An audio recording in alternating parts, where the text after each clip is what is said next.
Assalamualaikum warahmatullahi wabarakatuh.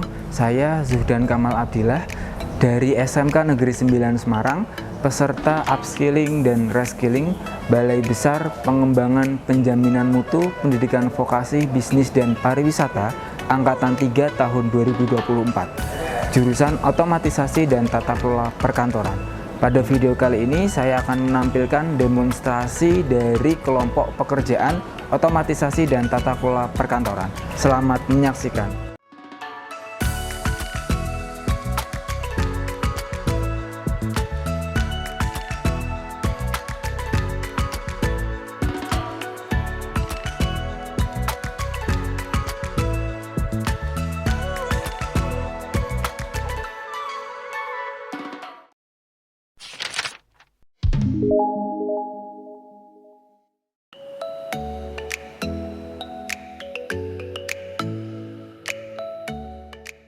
Pada kegiatan pengelolaan arsip, sekretaris akan mengelola surat masuk dan surat keluar.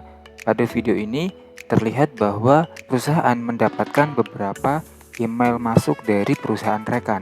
Cara untuk mendownload atau mengunduh surat masuk yang telah dikirimkan oleh perusahaan rekan melalui email adalah dengan cara kita pilih salah satu suratnya, salah satu emailnya kita pilih, kemudian kita lihat di sini ada lampiran berupa surat. Kita coba download terlebih dahulu atau unduh terlebih dahulu. Ketika kita klik unduh, maka di atas ini akan muncul keterangan surat berhasil diunduh. Baik, setelah kita mengetahui suratnya diperuntukkan untuk apa, perihalnya pengaduan kerusakan barang, karena ini adalah surat masuk, maka sekretaris perlu membalas surat masuk ini. Cara membalasnya adalah ketik balas. Berikut kami kirimkan surat berkaitan dengan pengaduan dengan tanggapan pengaduan kerusakan barang. Jangan lupa untuk diberikan identitas. Kalau sudah, ini langsung sebelum kita kirim, kita berikan lampiran dulu, lampiran berupa surat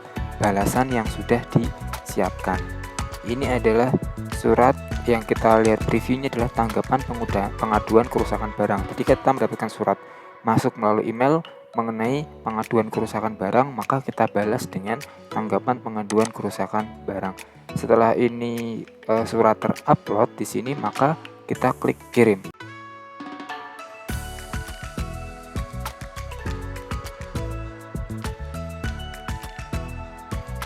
Sistem subjek itu tentu perlu membuat pola klasifikasi arsip agar menjadi referensi dalam penyimpanan dan pemrosesan surat masuk dan surat keluar. Ini adalah pola klasifikasi arsip yang telah dibuat. Pokok masalah itu ada 3, atau ini yang primer ada 3, pemasaran, keuangan, dan umum. Sementara sekundernya ada beberapa, kemudian sub masalah atau tersier juga ada beberapa, sesuai dengan yang telah dibuat oleh perusahaan atau yang dijadikan referensi dalam penyimpanan arsip perusahaan.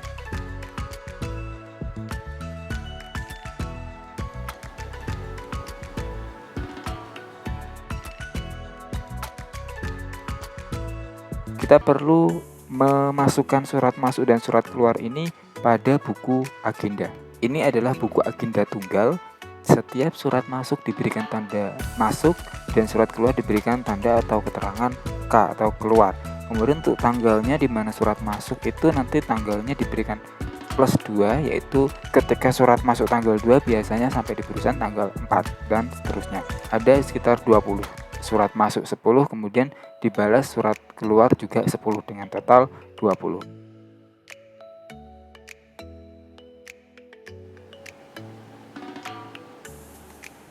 Sekretaris juga menuliskan surat masuk pada lembar disposisi, di mana tujuannya untuk mendapatkan instruksi atau arahan dari pimpinan.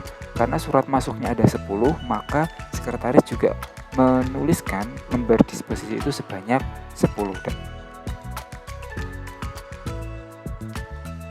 Sekretaris juga membuat kartu indeks arsip. Ini adalah kartu indeks arsip yang telah dibuat oleh sekretaris, di mana keterangannya atau di mana kode yang digunakan adalah kode sistem subjek. Ada 20 kartu indeks karena total surat masuk dan surat keluar ada 20. Ini adalah aplikasi pencatatan surat masuk dan surat keluar yang dibuat menggunakan Microsoft Office Access, di mana ada beberapa menu. Yang pertama adalah menu form, di mana form ini adalah menu utama, dan juga menu penginputan surat masuk dan juga surat keluar. Sementara tabel ini adalah format dari form yang dibuat, formatnya nanti berdasarkan ini. Kemudian untuk reportnya ini adalah laporannya, yang mana ketika dilihat laporannya nanti munculnya adalah buku agenda. Dan form ini ketika dilihat nanti adalah pengisiannya form pengisian. Simpelnya dari form ini nanti ketika diinput akan muncul pada laporan surat masuk dan juga surat keluar. Untuk cara pembuatannya cukup sederhana, bisa dilihat di deskripsi video ini.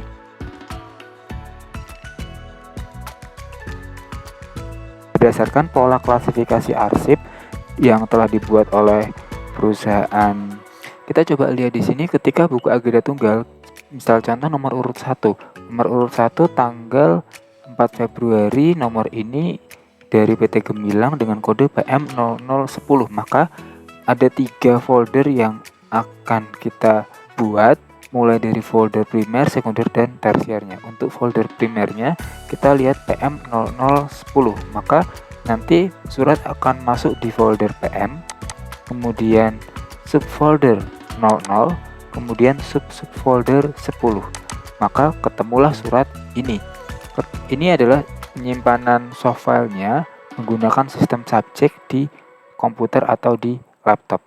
Kemudian kita akan membuat atau kita akan memanfaatkan aplikasi yang dibuat di Microsoft Office Access. Ini merupakan aplikasi akses dari Microsoft Office Access yang mana berfungsi sebagai aplikasi pencatatan surat masuk dan surat keluar Kamal Digital Indonesia. Kemudian untuk misalnya kita akan coba untuk menginput surat keluar. Kita lihat di sini surat nomor urut 1 ini adalah surat masuk ya. Kita akan coba masukkan input surat masuk.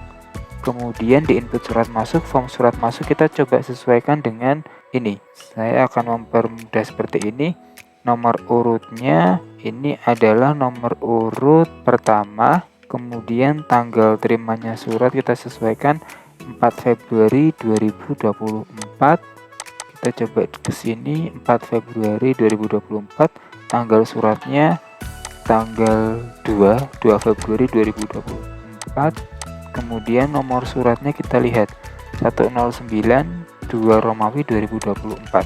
1092 2024. Asal suratnya dari PT Gemilang Asri. PT Gemilang Asri, dan isi ringkasnya adalah penawaran barang. Rehalnya tentang penawaran barang. Kemudian untuk kode arsipnya kita coba sesuaikan PM0010. PM0010. Kemudian untuk file suratnya kita coba masukkan file surat ini menjadi hyperlink ke akses. Caranya adalah kita klik kanan, kemudian kita hyperlink, edit hyperlink. Kita sesuaikan di file arsip surat ini dari tempatnya di PM00, kemudian penawaran.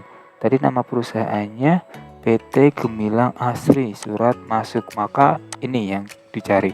Kalau ini sudah, maka kita klik OK. Ini sudah, kita tambah data. Nah, kita coba kembali ke menu utama. Jika nanti laporan atau syarat surat sudah kita input, maka kita tinggal cetak buku agendanya di laporan ini. 2 laporan surat masuk jika itu surat masuk, laporan surat keluar jika itu surat keluar. Contohnya tadi sudah kita input surat masuk, maka kita klik ini laporan surat masuk. Nanti akan muncul buku agenda secara otomatis seperti ini. Ini adalah buku agenda yang dibuat menggunakan Microsoft Office Access. Kemudian untuk filenya ini kita klik di sini saja, arsip surat. Misalnya kalau kita klik nanti akan diarahkan langsung ke file surat yang kita simpan. Nanti terbuka otomatis seperti ini. Demikian apa yang bisa disampaikan berkaitan dengan penyimpanan arsip menggunakan sistem digital. Terima kasih. Video kali ini kita akan melakukan penyimpanan arsip secara manual. Setelah kita lakukan pencatatan atau penulisan buku agenda di Microsoft Word, kita juga akan coba terapkan penyimpanan arsip secara manual, di mana sistem yang digunakan saat ini adalah sistem subjek. Maka yang paling utama dari sistem subjek adalah pola klasifikasi arsip kita buat dulu. Ini adalah pola klasifikasi arsip yang telah ditentukan oleh perusahaan Kamal Digital Indonesia. Dari pola klasifikasi arsip ini kita akan jadikan sebagai acuan atau referensi dalam penyimpanan surat-surat ini dalam sistem subjek.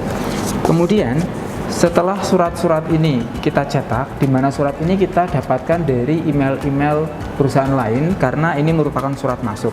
Ketika kita sudah mendapatkan surat masuk, maka kita perlu melakukan pencatatan kode terlebih dahulu di surat sesuai dengan buku agenda yang telah kita buat. Ini adalah buku agenda yang sudah saya coba buat. Kemudian dari buku agenda ini kita coba berikan pengkodean pada surat ini.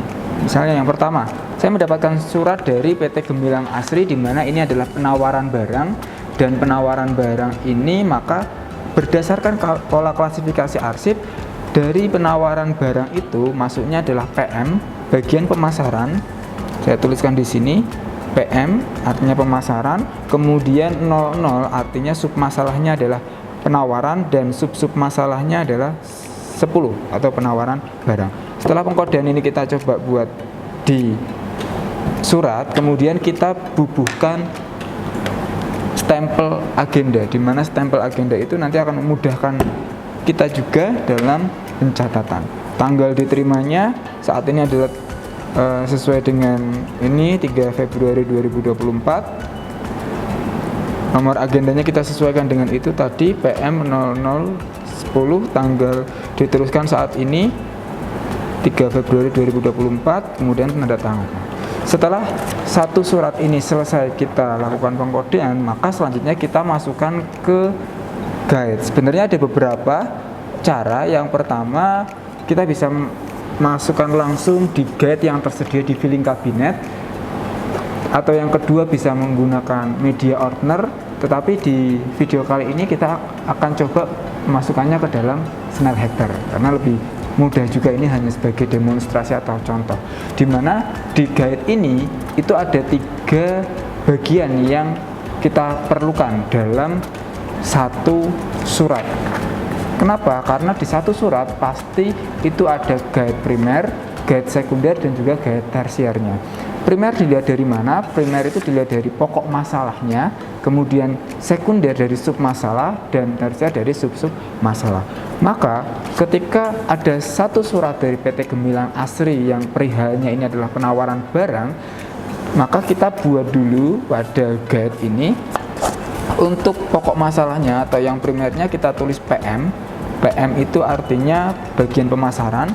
Kemudian untuk yang sekundernya kita tulis 00 atau penawaran, dan tersiernya atau sub masalahnya kita tulis 10 atau penawaran barang. Kemudian setelah ini kita buat, maka surat itu kita masukkan ke dalam guide ini, letaknya di belakang angka 10 atau di belakang sub masalah. Ini kode ditunjukkan biar lebih mudah juga dalam penyimpanan. Setelah ini sudah selesai, sebelum kita masukkan ke dalam Snellhacter, kita perlu melakukan pengkodean juga pada surat-surat yang lain, karena kan kita memiliki 10 surat dan yang sudah saya simulasikan adalah satu surat. Maka kita perlu melakukan hal yang serupa untuk ke 9 surat lainnya. Video akan saya percepat.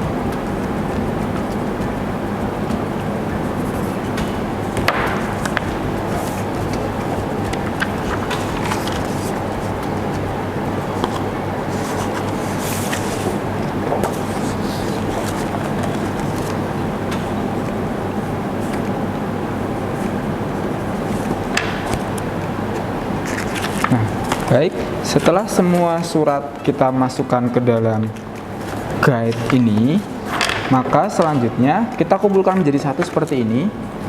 Karena ini saya menggunakan cara yang sederhana, kita hanya demonstrasi, kita menggunakan Snellhector. Sebenarnya tidak hanya Snellhector, tapi bisa Filling Cabinet atau Ordner.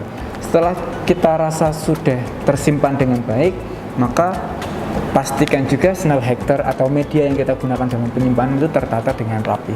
Sebagai contoh, saya akan menyimpannya di lemari arsip atau lemari besi.